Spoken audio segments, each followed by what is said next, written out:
இந்த உலகத்துல புத்திசாலித்தனம் நிறைய பேருக்கு இருக்கும். ஆனா அன்ப புரிஞ்சுக்கிற புத்தி ரொம்ப சிலருக்கு தான் இருக்கும்.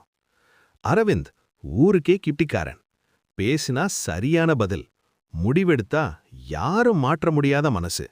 ஆனா அவன் வாழ்க்கையில வந்த மாலதி ஒரு குழந்தை மனசு, எதிலும் கபடம் இல்லாத ஒரு இன்னசென்ட்டான ஆத்மா. திருமணத்துக்கு பிறகு கூட அவள் அன்ப எப்பவும் புரிஞ்சிக்கவே இல்ல.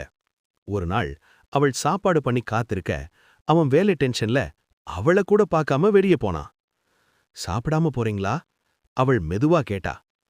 உனக்கு என் வாழ்க்கை புரியாதா? அவன் கசப்பா சொன்ன வார்த்தை அவள் மனசை கிழிச்சிடுச்சு. ஆனா அவள் அழுதாலும் அவனை விட்டு போகவில்லை. அந்த இரவு அவன் தனியா உட்கார்ந்து நினைச்சான். நான் தான் கிட்டிக்காரன், ஆனா என் வாழ்க்கையில உண்மையான புத்திசாலி அவள்தான். மறுநாள் காலை அவள் கையில டிஃபன் தட்டு, கண்களில் தூக்கம்.